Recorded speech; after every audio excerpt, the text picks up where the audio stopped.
Bienvenidos los que están aquí, los que nos acompañan en la sala. Bienvenidos también los que nos están viendo a través de las redes sociales en el continente en el que estén. Buenos días, buenas tardes, lo que corresponda en cada caso.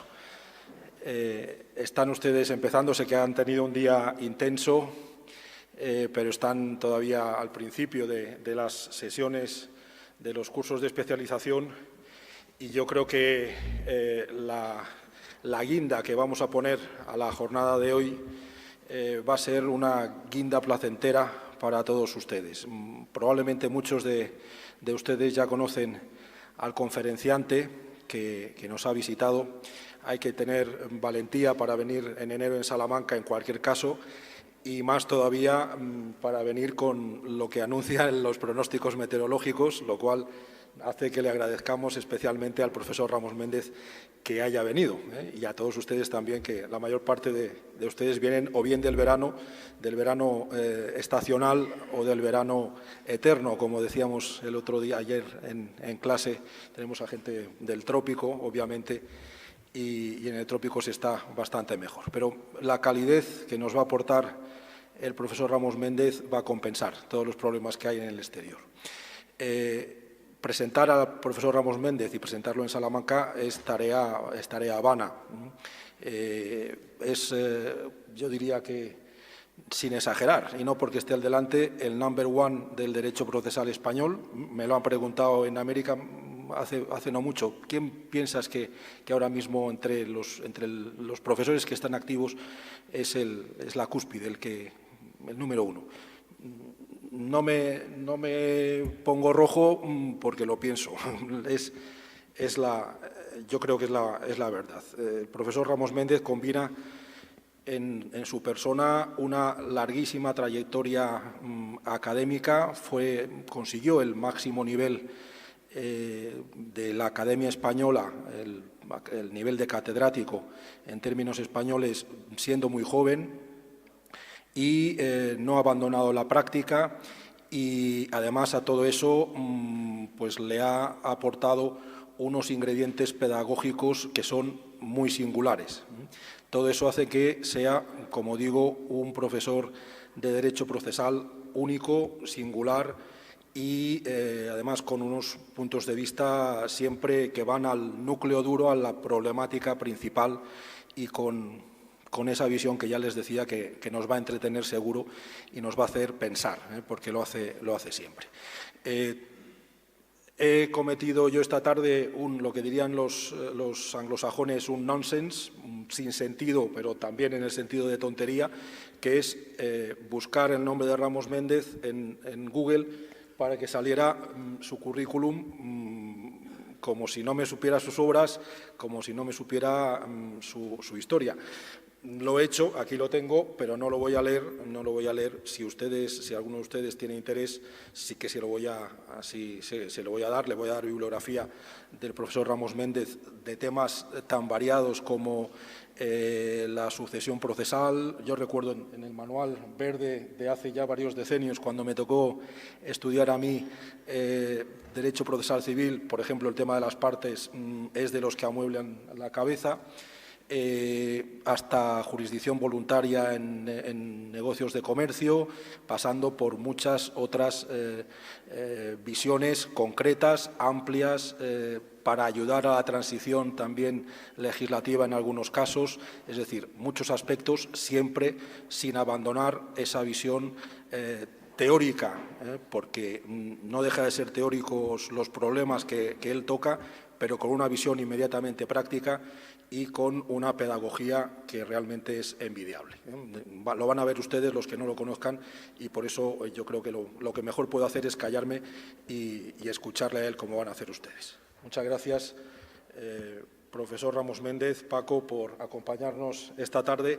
Debo decir también que siempre que le decimos, Paco, si quieres, vente para la actividad X, y él nunca nos dice que no. Siempre, por poquísimo que pueda, pues hace el esfuerzo de venir en cualquier época del año y acaba de ser abuelo esta semana. Yo le decía, le hemos interrumpido esta fase ideal de la primera semana de tener un nieto nuevo y le pedimos perdón por estropearle un poquito en la semana en ese sentido, pero espero que a nosotros nos valga la pena. Muchas gracias. Buenas tardes a todos.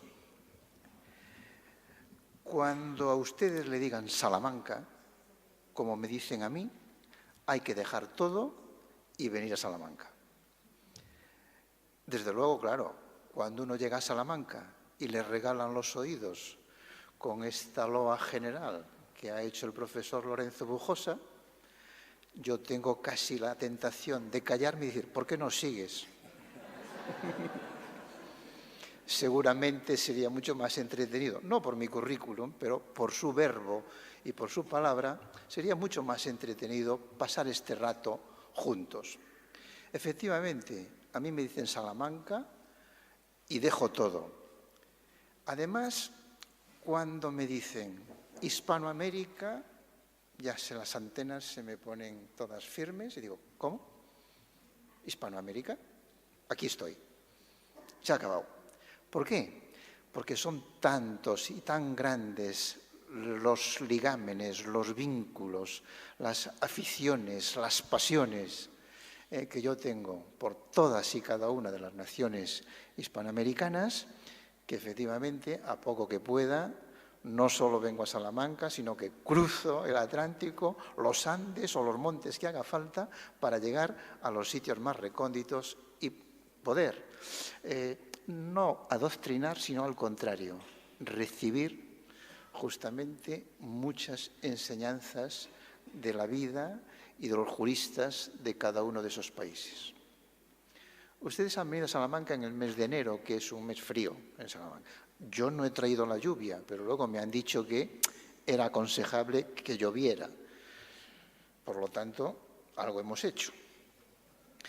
Cuando además me dicen, tienes que hablar en un auditorio, en un curso sobre proceso civil, arbitraje y mediación.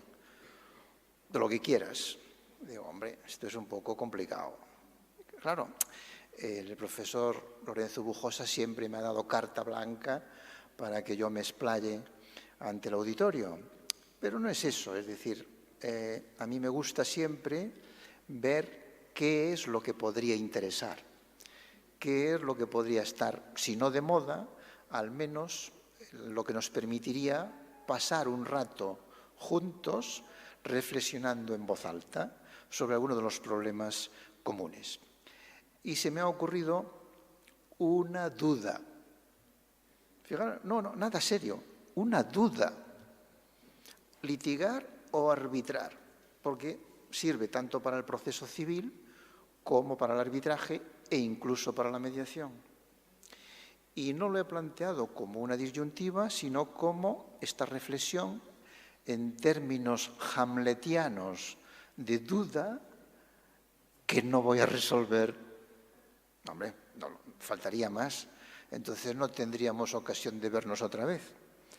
Si acaso, a partir de mañana, le pueden preguntar ustedes a los profesores del curso qué es lo que piensan sobre alguno de los temas que yo les voy a decir. Evidentemente, yo ya he dicho que no iba a resolver la duda, pero sí les voy a plantearme en voz alta este dilema que muchas veces se plantea un litigante o un abogado, un profesional en ejercicio, cuando se enfrenta con la solución de un litigio. Todos nosotros sabemos que tenemos dos modelos posibles. Uno, el que nos ofrece la justicia estatal.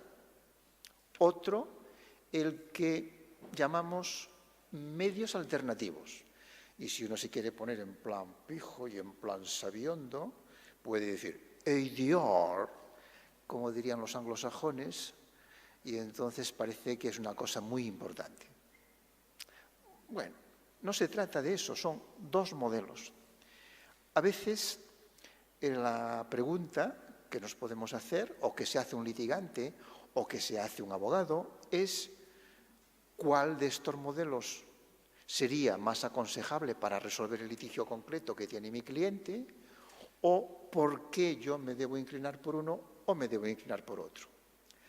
Las variables dependen de muchísimas cosas, pero lo que sí les puedo decir es que hay algo que seguramente han apreciado también en sus propios países. Este dilema suscita pasiones. O se está a favor o se está en contra. Los que quieren litigio, los que quieren jurisdicción, los que quieren pleito, los que quieren proceso, ponen encima de la mesa todas las ventajas, todas las seguridades, todo lo que puede dar de sí el sistema estatal. Los que son unos apasionados de los medios alternativos dicen, ni se te ocurra acudir a un tribunal de justicia, el medio alternativo es la panacea. Efectivamente, este tipo de pasiones nos desconcierta porque lo único que hace es sumirnos en las dudas. ¿Qué aconsejo yo en un caso así? ¿O cómo procedería yo? ¿Qué criterio seguiría para tomar una opción? Bueno, yo voy a tratar de ser muy pragmático en las cuestiones que creo que interesan. La primera cosa que yo me planteo siempre es efectuar un control sobre la seguridad del medio alternativo. Si me dicen que hay una alternativa a los tribunales de justicia, al fin y al cabo los tribunales de justicia están ahí siempre. Son unos tribunales permanentes, son unos tribunales puestos precisamente por el Estado para resolver los conflictos de los ciudadanos. Los tenemos ahí siempre. Entonces la pregunta que uno se hace es, si yo opto por un medio alternativo, ¿este medio es fiable? ¿Este medio es seguro? ¿El resultado que se obtiene sería equivalente al que se produce en un tribunal de justicia? Este test es fundamental, porque si a priori o después de hacer el test yo llego a la conclusión de que me están vendiendo un producto no sólido, evidentemente no me interesa. Si a un litigante, a un posible cliente, uno le explica que es un medio alternativo, que tiene sus ventajas, pero que es inseguro en cuanto al resultado, probablemente que te digo, no haga experimentos, señor mío, nosotros estamos aquí para cosas serias. ¿Cuáles son los puntos de control más importantes? Yo tengo identificados algunos que les voy a contar. El primero de todos sería saber si cuando en un contrato o cuando simplemente en una relación jurídica yo opto por una cláusula arbitral, por un convenio arbitral, o llego a un compromiso de arbitraje con una parte, si ese convenio es seguro jurídicamente. Seguro significa, ¿se puede abortar el arbitraje fácilmente? ¿Uno puede impedir que ese convenio se cumpla? ¿Se puede impedir fácilmente el arbitrar? Si la respuesta es sí, o vemos que hay alguna fuga en nuestro sistema legislativo, en nuestro sistema regulatorio del medio alternativo, hay que decir, che, yo no entro. O entro sabiendo que tengo un riesgo de que me aborten el producto. Primer control. ¿Cómo se sabe si dónde está la regulación de ese control? Es muy sencillo. Hay simplemente que hacer la siguiente valoración sobre los datos que les voy a decir. Uno tiene que pensar, dice, yo pongo este contrato encima de la mesa de un tribunal de justicia diciendo, oiga, este convenio es nulo, este convenio arbitral no me vincula, yo no quiero arbitrar. ¿Qué hace el tribunal? ¿Lo examina? ¿Lo controla? ¿Decide? ¿O levanta las manos y dice, a ver, convenio arbitral, anda, vayan ustedes al arbitraje?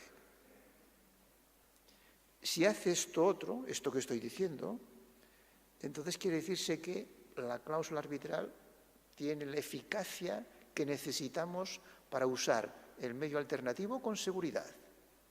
Si el tribunal se encariña con el asunto y dice, una cláusula arbitral, bueno, requisitos, los sujetos, consentimiento, causa, nulo. Si entra en esta dinámica, no me interesa, no me interesa.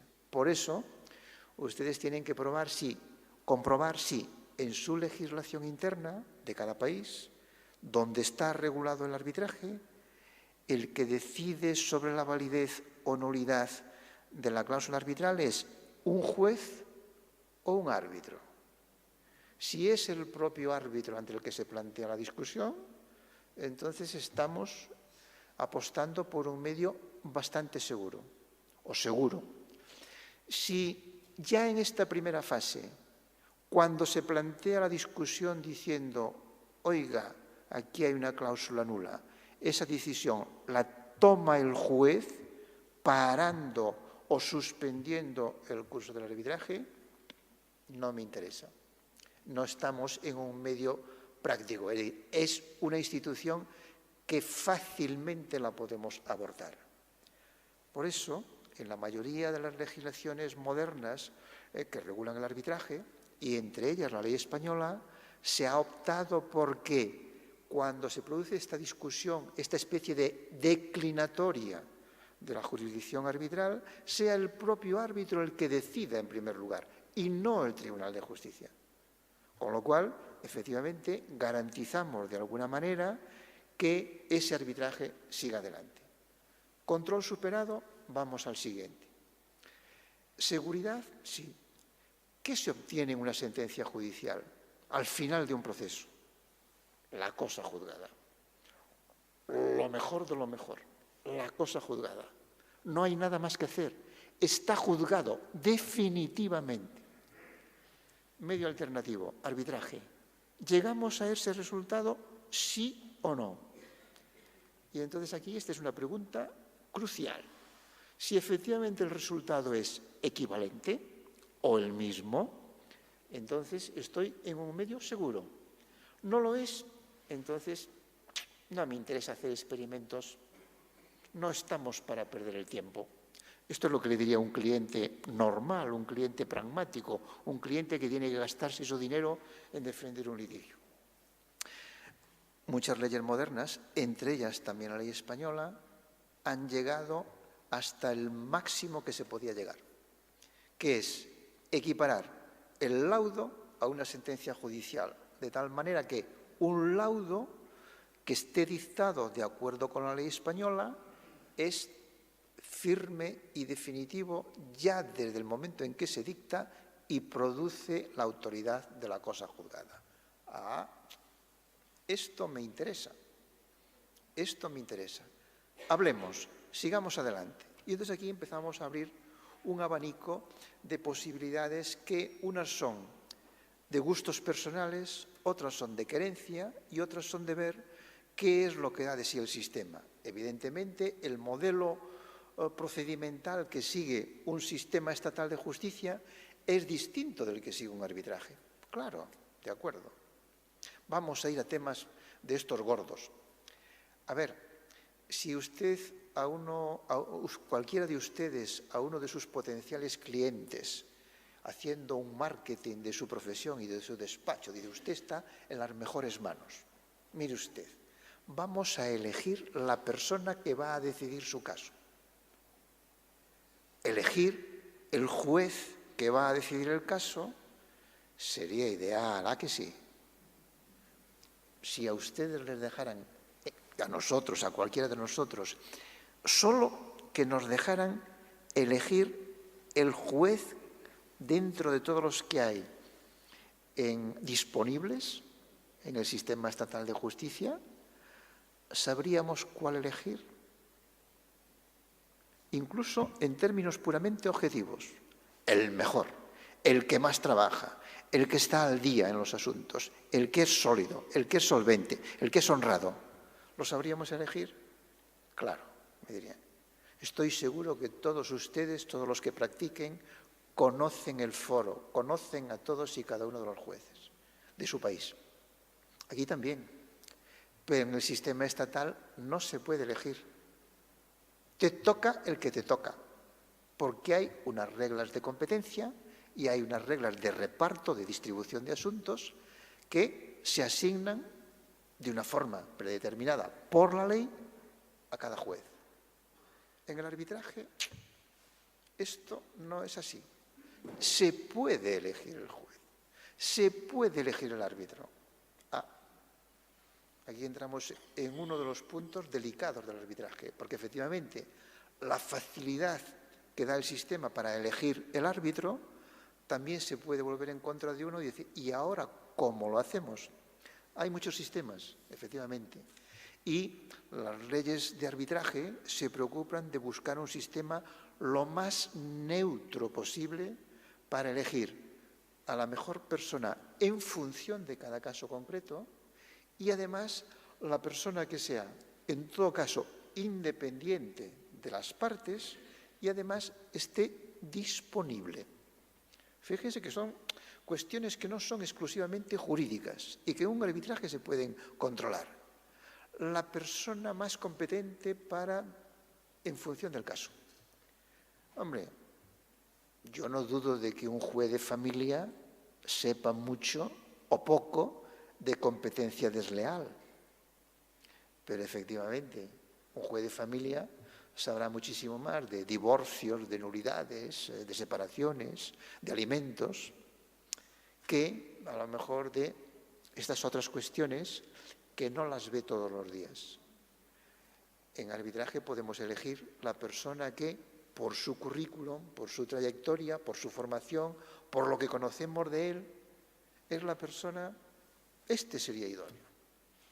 Además, podemos verificar su independencia, de tal manera que le vamos a pedir, y esto lo hacen ya todas las leyes arbitrales y además todas las instituciones arbitrales, una declaración de independencia firmada en la cual descubra cualquier vínculo que tenga con las partes o con sus abogados.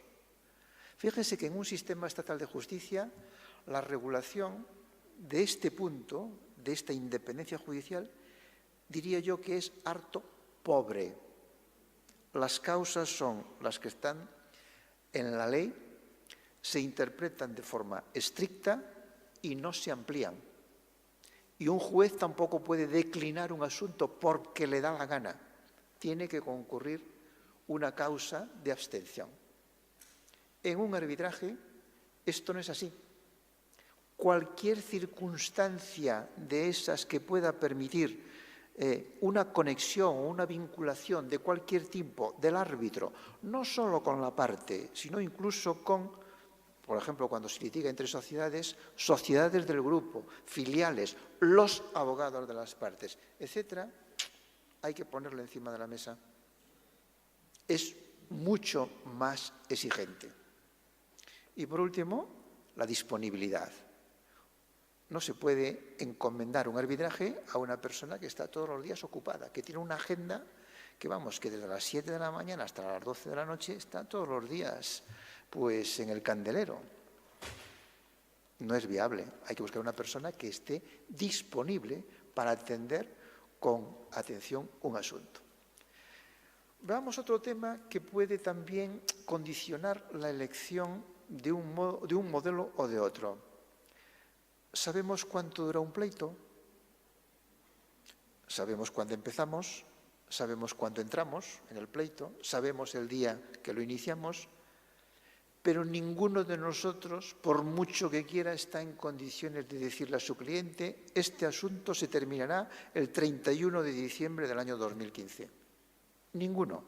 ¿Qué más quisiéramos? ¿Verdad? ¿Qué más quisiéramos? No nos ha sido posible. No nos es posible. El sistema judicial en materia de plazos es abierto, expansivo, de tal manera que los plazos en la mayoría de los sistemas judiciales, incluido el español, no significan nada para el tribunal y sí solo para las partes. Las partes lo tienen que respetar, el tribunal no. Así, sin más. Y no pasa nada. Tenemos que esperar por la resolución. Claro, esto en un sistema, si se quiere hablar en términos empresariales, ofrece muy pocas garantías, es una incógnita tremenda y no podemos estar esperando por un litigio 10 años, 15 años o lo que dure. Incluso un año en según qué tipo de cuestiones, unos meses, puede ser absolutamente fatal. Bueno, en materia arbitral el plazo se puede controlar, se puede fijar de mutuo acuerdo. No hay acuerdo, la ley tiene un plazo de reserva, 6 meses. Buah, tú le dices a un cliente de, oiga, esto en 6 meses está arreglado. Se resuelve, sí o sí. ¿Por qué? Porque se terminará el mandato del árbitro. Ah, ¿cómo dice? Me puede interesar. Por lo tanto, estamos siempre barajando alternativas, barajando incógnitas. ¿Qué más? Aquí hay otra característica que es distinta en el sistema estatal y en el sistema arbitral, o en el sistema de los medios alternativos. Me refiero a las normas de procedimiento. Nuestros códigos procesales están ahí para que los tribunales los apliquen de forma rígida, de tal manera que cuando no los aplican de forma rígida, protestamos, recurrimos. Decimos, oiga, usted no ha respetado, no se ha enterado de lo que dice el artículo tal del código. ¿Cómo se atreve? Rígidos. Esto, en los medios alternativos, no es la regla. La regla es justo la flexibilidad. Las partes se pueden dar el procedimiento que ellas quieran, ponerse de acuerdo en cómo lo vamos a hacer. No, esto exige también, es cierto, tiene sus inconvenientes en el sentido de que exige una cierta disponibilidad, es decir, una cierta, yo diría, puesta a disposición o estar disponible para no pretender imponer siempre la propia voluntad. Yo podía agarrar ahora mi smartphone y leerles algunos de los últimos mensajes de un arbitraje para ver si las partes se ponen de acuerdo simplemente en un tema de agenda. Abogado del demandante, no me va bien durante el mes de enero, imposible, mi cliente está de viaje y no sé cuánto. El árbitro se pregunta, oiga, pero usted no es el que está reclamando, no es el que está promoviendo el arbitraje. Abogado del demandado, no, claro, el mes de enero no va bien, a mí el febrero tampoco, porque mire, febrero, el día 5 mi cliente está en Venezuela, el día 6 está en otro sitio y hasta por lo menos el 25 no vuelve. Solo le quedan libre el día 28 de 5 a 6 de la tarde. Esto tampoco es una actitud, esto tampoco es una forma de abordar un medio alternativo. Por lo tanto, flexibilidad sí, pero tiene que haber un orden. Evidentemente, en materia arbitral, el propio árbitro, si las partes no están de acuerdo, tiene la potestad de fijar las reglas de procedimiento. Oiga, y esto de buscar un lugar donde se den las circunstancias convenientes para resolver el litigio, es decir, elegir el lugar donde vamos a litigar, ¿se puede hacer o no se puede hacer? Sistema estatal de justicia rígido, reglas de competencia, de las cuales que sean modulables, que sean de alguna manera electivas para las partes, bueno, cada vez menos, cada vez menos. Esas famosas cláusulas de elección de foro, de sumisión, que se llamaba antes, ¿no? Sumisión expresa, sumisión tácita, cada vez menos. En materia arbitral se puede elegir el lugar donde se va a arbitrar, preventivamente o a posteriori. Si se hace preventivamente, en el momento de convenir la cláusula arbitral, tenemos el tema solucionado. ¿Cómo lo decidiremos? ¿Cuál es el lugar más conveniente para arbitrar? Pues no hablaremos del clima, probablemente, aunque también.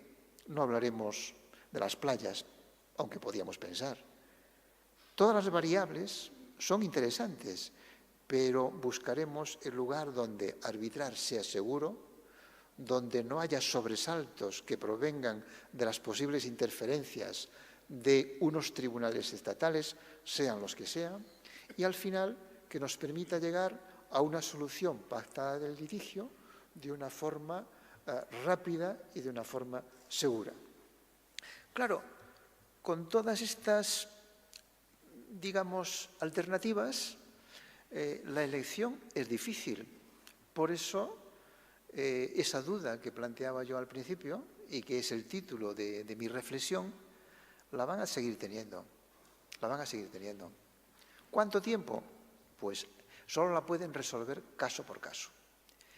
Y ahora podremos, para cerrar el broche, hablar o apuntar 2 puntos más que podían permitir valorar un poco la conveniencia de un medio o de otro en cada caso concreto. Uno, me refiero a la posibilidad de seguir litigando casi sin idie, y la otra es un tema de conveniencia. ¿Qué es conveniente arbitrar y qué no es conveniente arbitrar?